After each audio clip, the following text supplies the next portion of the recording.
Yo les amis, j'espère que vous allez tous très bien, je suis si content de vous retrouver pour ce nouvel épisode de Rejour, le 19e, et comme d'habitude pour évoquer les rencontres de la veille. Alors, c'est d'abord la défaite de la République tchèque contre le Danemark 2-1 à Bakou, c'était le match de 18h, c'est ensuite le succès écrasant de l'Angleterre contre l'Ukraine 4-0 à Rome.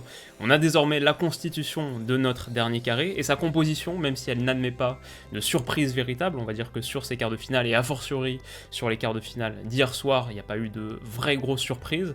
Les deux matchs d'hier redistribuent dans une certaine mesure les cartes narratives, on va dire qu'elles nous permettent d'actualiser l'histoire qu'on tissait au sujet de ces deux nations, le Danemark et l'Angleterre. Donc on est parti pour l'analyse et pour le débrief, on va faire ça dans un ordre chronologique, et on commence par République tchèque-Danemark, un des matchs les plus compliqués que le Danemark ait eu pour l'instant, peut-être le plus compliqué, et justement c'est ça qui est assez intéressant dans la vision qu'on va avoir du Danemark, notamment pour ces demi-finales. Le Danemark a souffert sur de nombreuses séquences, pas que sur la fin de match, où ils se sont retrouvés acculés devant leur but, protégeant à tout prix leur avantage au score, mais c'est pas que sur cette séquence, peut-être qu'on peut avoir notre lecture du match un peu biaisée par ces 10 dernières minutes, ils ont souffert sur de nombreuses séquences, au fur et à mesure de la partie. Alors ça s'exprime à travers plusieurs statistiques. Sur les 90 minutes, ils enregistrent leur plus faible total de tirs de la compétition pour l'instant, 13. Il y a 16 tirs pour la République tchèque en face. Leur plus petit total d'expected goals aussi, 1,74, 2,1 pour la République tchèque. Alors c'est loin d'être des stats dramatiques, ça reste plutôt une bonne production dans l'ensemble. Je pense qu'il y a pas mal de formations qui envient ces stats-là au Danemark, mais c'est quand même une bonne clé d'entrée pour comprendre un rapport de force qui a été somme toute assez équilibré, et que la République tchèque peut regretter de perdre, vraiment. Il y a plusieurs éléments qui l'illustrent, plusieurs illustrations saillantes. D'abord le premier but, au bout de 5 minutes de jeu à peine, concédé à la suite d'un corner qui n'avait pas lieu d'être, c'est vrai, attribué à tort, mais c'est pas ça le plus gros problème du corner, c'est qu'il est surtout très mal défendu. Kalas et Schick sont aspirés par le mouvement premier poteau de Vestergaard et laissent Delaney tout seul au point de pénalty. Donc ça c'est une première grosse faute et un premier vrai regret. Il y en a un deuxième, c'est quand on a vu les entrées de Youngto et Kermenchik à la pause, qui ont beaucoup apporté. La République tchèque n'a pas attendu le second acte pour se mettre en valeur, c'est vrai, même sur la première mi-temps avait des bonnes séquences, mais ces entrées, et notamment celle de Kermenchik, a tellement changé de choses qu'on se dit que si ça avait été le cas, s'ils avaient été sur la pelouse dès le coup d'envoi, peut-être que la République tchèque aurait pu faire encore mieux, que le match aurait eu un autre dénouement. C'est une chose qu'on peut constater. Alors après, ces regrets-là, les regrets que la République tchèque peut entretenir, ils doivent pas non plus donner l'illusion d'un match à sens unique, et ils doivent pas mettre un voile sur ce que le Danemark a fait de bien, parce qu'il y a eu beaucoup de choses de bien côté danois. J'ai parlé sur Twitter du délice d'extérieur de pied droit de Joachim Meile en une touche pour le but du break, vraiment extraordinaire, mais au départ de l'action, on doit aussi avoir un mot pour l'orientation et le délice de passe en profondeur de Vestergaard, qui est une belle illustration de la qualité technique des Danois pour transformer des petits espaces en grands, peut-être qu'on peut voir les choses comme ça. Comme à leur habitude, ils ont aussi déballé tout un lot de séquences de jeux combinés en une touche très précis, de transitions offensives super dangereuses, des choses qu'on les voit faire depuis le début de la compétition, notamment en seconde mi-temps, ça je pense aux transitions offensives dangereuses, notamment en seconde mi-temps par l'intermédiaire de Youssouf Poulsen, qui fait une très bonne entrée, qui est symbole aussi de la dimension foot totale des Danois, avec un retour salvateur dans la surface à 5 minutes du terme. Voilà, un bon Striger Larsson aussi sur les transitions, je pense qu'on doit le noter.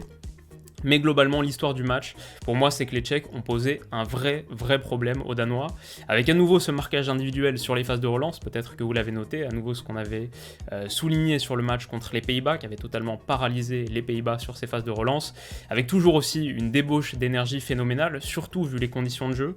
Alors j'ai checké sur ma météo, il y avait un ressenti 30 degrés à Bakou, 28 degrés réel, ressenti 30 degrés, et on a vu à quel point ça a marqué les organismes, on a vu des joueurs en grande souffrance physique, mais les Tchèques ont été toujours dans une débauche d'énergie assez folle. Franchement, top équipe, et je pense qu'avec un petit peu de qualité individuelle en plus chez les Tchèques, ça peut tourner dans l'autre sens. La réalité, c'est que ça peut tourner dans l'autre sens. Avec un Kasper Schmeichel moins inspiré aussi, ça peut tourner dans l'autre sens, à part une petite erreur dans le jeu au pied en première mi-temps, sinon il était assez décisif sur sa ligne, quelques bonnes sorties aériennes aussi. Donc voilà, à l'heure de faire le bilan, on retient le Danemark dans le dernier carré, mais je pense que c'est important aussi de saluer le tournoi des Tchèques, qui sont pas loin de ce dernier carré, alors qu'on peut raisonnablement estimer, on pouvait raisonnablement estimer en tout cas en pré-tournoi, que sortir des phases de groupe était déjà une bonne performance pour une sélection qui sur le matériel, vraiment sur les joueurs individuellement, n'est pas la mieux équipée. Ce qu'ils ont montré, c'est une production supérieure à la somme des parties, ça c'est quelque chose qu'on mentionnait en pré-tournoi, c'est déjà ce qu'ils nous montraient sur leur match de préparation. le collectif était un peu supérieur aux individualités présentes et ça pouvait leur laisser rêver d'un beau tournoi, peut-être pas d'un quart de finale et surtout pas d'être aussi proche du dernier carré. Donc voilà, super compétition pour une République tchèque et pour une équipe qu'à mon avis pas beaucoup d'autres nations auraient réussi à sortir sur un tour à élimination directe, en tout cas ça aurait pas été donné. Je pense que c'était un morceau assez coriace à affronter, le Danemark la sort. Une belle République tchèque et une pensée aussi pour Patrick Schick bien sûr qui a marqué son 5e but en 5 matchs. Parmi les poursuivants encore en lice, on a Sterling, Kane et Dolberg qui sont à 3, donc à voir dans quelques jours, mais il a encore ses chances pour ce trophée de meilleur buteur. Enfin, si on se projette un petit peu sur la suite pour le Danemark et pour boucler cette première partie de la vidéo, ce qu'on peut dire c'est qu'en demi ce sera un match très différent, déjà au niveau de l'adversité, du style de jeu pratiqué, on aura l'occasion d'en discuter, mais ce sera très différent, ce sera aussi différent sur le contexte. Alors je suis assez content de tourner la page Bakou, qu'on n'ait pas davantage de rencontres à Bakou, le stade m'enthousiasmait pas énormément, et puis aussi les conditions météo assez compliquées sur ce match de 18h, comme on l'a dit, 30 degrés ressentis. J'ai à nouveau sorti mon appli météo, j'ai regardé le temps à Londres dans quelques jours, vers 21h, on est plus sur 16-17 degrés, avec un petit peu de pluie, un temps parfait pour jouer au foot, un temps qui favorise de mon point de vue la débauche d'énergie et le foot total, qui est capable de mettre en place les Danois. Donc voilà, je pense pas non plus qu'on puisse tirer énormément d'enseignements de cette partie, à part le fait que le Danemark peut se retrouver un petit peu vulnérable lorsque sa surface est mise sous grande pression, lorsque les vagues s'enchaînent. C'est peut-être une de ses faiblesses, une de ses lacunes, mais ça encore, on aura le temps d'en rediscuter. Alors on passe à l'Angleterre, du coup la victoire 4-0 des Anglais contre l'Ukraine à Rome, un quart de finale dans lequel les Ukrainiens ont peiné à exister, vraiment mené au score quasiment dès le coup d'envoi avec ce premier but, et l'Angleterre finalement sur sa première séquence de possession rentre dans une vraie zone de confort, s'assoit sur son fauteuil pour le reste de la partie. J'ai noté de la part des Ukrainiens quand même une bonne période en fin de première mi-temps, 10 minutes intéressantes en gros après l'entrée de Tsigankov, le passage à 4 derrière, où avec de la qualité autour du dernier tiers, avec des combinaisons intéressantes autour aussi de Yaremchuk, de Zinchenko, de Yarmolenko. Avec tout ça, l'Ukraine a montré qu'elle n'était pas arrivée sur ce quart de finale par hasard, ok, mais c'était aussi trop peu pour espérer tirer grand chose de ce match, parce que sur les 80 autres minutes de la partie, le rapport de force était assez clair, et je pense que la meilleure manière de synthétiser le match, c'est de dire qu'on a vu une Angleterre très axée contrôle, très prudente dans son jeu de position, veillant toujours à garantir un maximum d'équilibre, et pour autant cette Angleterre, elle en passe 4 au final. Voilà, en partie parce que la défense ukrainienne était assez poreuse, c'est vrai, mais aussi parce que plusieurs individus font leur meilleur match de la compétition pour l'instant. Je pense que c'est le cas de Sterling, très tranchant par le dribble, par la passe, parfois par les deux en même temps, comme sur le premier but du match. C'est évidemment le cas de Kane, double buteur, et qui a visiblement pris une belle injection de confiance à l'image de sa reprise de volée en première intention qui précède le corner du 4e but. Et c'est évidemment le cas de Luke Shaw aussi, double passeur décisif, un excellent relais dans le couloir, joueur super intelligent, avec une belle patte gauche. Voilà, au bout du compte, on a une Angleterre assez carapace, prudente comme on a dit, qui a toujours pas encaissé de buts sur ce tournoi et qui en passe 4 ce soir. Ça fait 6 buts en 2 matchs, sur les 2 derniers matchs 6 buts pour les Anglais qui en avaient marqué que 2 en phase de groupe, donc une vraie progression. C'est un peu l'inverse de leur Coupe du Monde où ils avaient surtout été prolifiques contre les faibles, contre la Tunisie, contre le Panama, sur les groupes avant de baisser un petit peu de pied sur les tours à élimination directe. Voilà, j'ai encore quelques réserves sur ces Anglais. Je pense qu'on ne sait pas trop ce que ça peut donner lorsqu'ils sont menés au score, pour des raisons évidentes, c'est qu'ils n'ont jamais été menés au score. Après, si tu peux faire tout le tournoi sans être mené au score, c'est très bien et ça a bien fonctionné pour toi. Mais si jamais ça arrive, je me demande quel sera le mode opératoire de cette Angleterre, qui est très prudente et beaucoup d'équilibre de contrôle. Mais qu'est-ce que ça donne quand tu dois absolument marquer? Comment est-ce que tu gères ce déséquilibre que tu es obligé de mettre en place? Je crois que j'ai déjà fait la comparaison avec cette Angleterre sur cette question-là et l'équipe de France en 2018, qui emporte ce tournoi aussi parce qu'ils sont menés 9 petites minutes sur l'ensemble de la compétition, c'était contre l'Argentine après le but du 2-1 de Mercado, et cette équipe de France qui n'avait pas eu trop besoin de trouver une autre approche un petit peu plus protagoniste.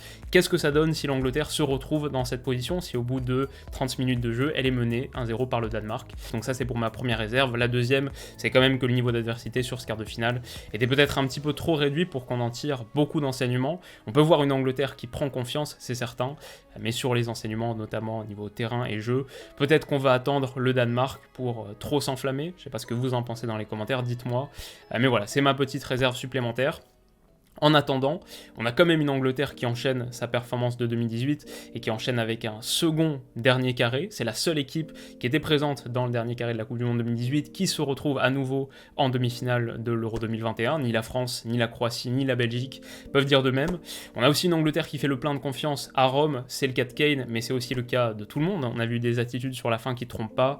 Voilà, ce plein de confiance avant de retourner à Wembley pour la fin de tournoi, je pense qu'il compte beaucoup et on peut encore davantage le dire. On a encore plus la preuve de l'importance de jouer à domicile quand on voit que sur cet Euro, les 4 qualifiés pour les demi-finales ont joué leurs 3 matchs de phase de groupe à la maison. C'était le cas de l'Espagne à Séville, c'était le cas du Danemark à Copenhague au Parken, et c'est le cas bien sûr de l'Italie à Rome.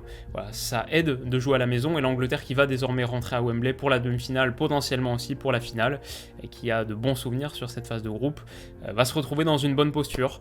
De notre côté, on se retrouvera demain matin pour la preview de ces demi-finales, comme vous le savez. Mais si vous croyez fort en cette Angleterre, sachez qu'elle est devenue, elle l'était déjà il me semble, mais elle est encore davantage. Elle est la favorite des bookmakers pour la victoire finale sur cet Euro, c'est coté à 2,50. Le Danemark lui est à 10. Peut-être qu'on sous-estime un peu mon Danemark, mais on verra. Alors que Harry Kane, meilleur buteur, est à 4,50. Lui qui a 2 unités des 5 de Ronaldo et Chic, comme on a dit. Si ça vous intéresse, vous avez 200 € offerts sur BetClick avec le code promo WILOU à l'inscription. Je mettrai le lien qui détaille tout ça en commentaire et en description. Et voilà, on s'arrête là pour aujourd'hui. Si la vidéo vous a plu, n'hésitez pas à mettre un petit pouce bleu. Si vous voulez pas rater les prochaines et demain la preview, mes pronos pour ces demi-finales, vous pouvez aussi vous abonner à la chaîne.